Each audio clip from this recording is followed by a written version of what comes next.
Bonjour à tous. Alors maintenant, vous le savez, j'adore le théâtre. Alors, on va continuer sur cette lancée. La semaine dernière, nous étions en compagnie de Raphaël Personnaz. La semaine prochaine, nous serons en compagnie de la maîtresse de cérémonie des Molières cette année, Zabou Brightman. Et cette semaine, eh bien, on a choisi un autre nommé, puisqu'on dit nommé et non pas nominé. Bien, faites bien attention à ça parce que ça en agace certains. C'est Bruno Solo. Bruno Solo, vous le connaissez depuis des années, entre autres, grâce à son fameux duo avec Yvan Le Bolloc dans Caméra Café. Mais il est très très loin de n'avoir fait que ça. Vous avez pu le voir en télé, au cinéma, mais aussi au théâtre. Au théâtre, dernièrement, c'était dans L'Heureux Élu, en compagnie d'Yvan Le Bolloc, d'ailleurs, pour la toute première fois sur scène.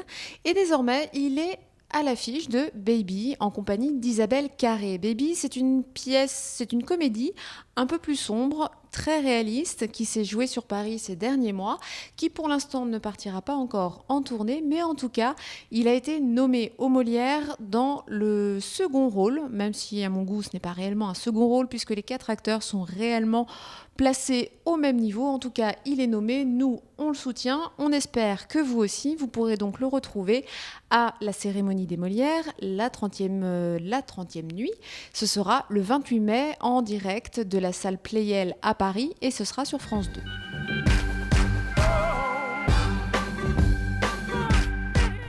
Alors écoutez, que les choses soient claires entre vous et moi, je suis sur le mensuel et nulle part ailleurs.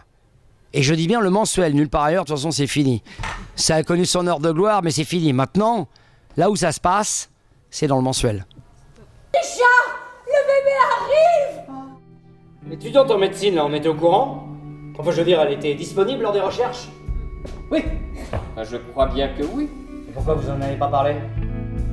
Il s'agit d'un bébé. Elle est où ta putain d'humanité? Tu me parles d'humanité, toi? Et que je sois tellement dans la dèche que je peux même pas garder mon bébé, t'en penses quoi, toi? C'est ta femme qui est venue nous chercher. Quand tu as envie de faire ce métier, moi aussi loin que mes souvenirs remontent, je me suis dit c'est quand même... bon, c'est ce poncif qu'on balance à chaque fois, mais qui est vrai.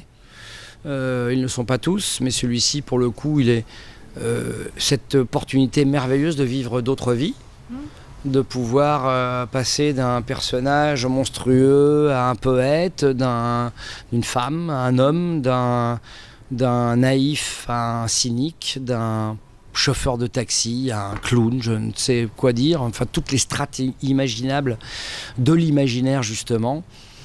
Et moi, tant qu'on m'offre la possibilité d'être tout cela, tant qu'on me le propose et que je m'en sens capable, parce qu'il y a des rôles que j'ai refusés aussi, parce que je ne savais pas comment pouvoir les appréhender. Moi, tant que je me sens capable de faire un personnage, je ne m'interdis rien. Mon seul interdit, c'est ce qu'on va m'opposer. Mais moi, à titre personnel, je me sens libre d'aller où je veux, quand j'en ai envie. Donc passer d'un Feydeau à Sébastien Thierry, à une pièce d'Eric Assous, à Cressman Taylor dans Inconnu à cette adresse, oui, c'est ce dont j'ai rêvé. Et tant que ce rêve sera possible, je ne vais rien faire pour le contrecarrer. Je crois qu'on a tous une gourmandise. Elle ne se traduit pas nécessairement. Peut-être qu'il y a une goinfrerie dans ma gourmandise aussi. Il y a des gens qui sont gourmands, il y a des gens qui sont gourmets. Moi, j'ai quelque chose peut-être de goinfre aussi. Et que j'ai envie effectivement de dévorer et de goûter, en tout cas, de goûter à tout. Mais j'ai une curiosité insatiable. C'est la seule qualité d'ailleurs qu'on puisse revendiquer à titre personnel. Les autres qualités, c'est aux gens, à ceux qui vous aiment ou vous détestent d'ailleurs, de les trouver ou de s'y opposer, de dire « Ah non, je ne trouve pas qu'il est de qualité ». Et effectivement, j'ai la chance d'avoir grandi dans une famille, un papa, une maman, une petite sœur, qui participaient à ma soif de connaître, de goûter, de chercher, de se questionner, d'être curieux, de prospecter, de me balader, de flâner. Et ça, je m'en départirai jamais, même si demain on m'enfermait et qu'on m'interdisait de jouer et de faire ce métier, parce qu'on trouvait que je serais devenu, je sais pas, obsolète, caduque, mauvais, ridicule, grotesque, dépassé, tout ce qu'on veut. Personne ne m'empêchera de continuer à être curieux, et c'est pour ça que je produis, c'est pour ça que j'écris aussi. Et c'est ça, quoi. Moi, souvent, je croise des actrices, des acteurs qui me disent...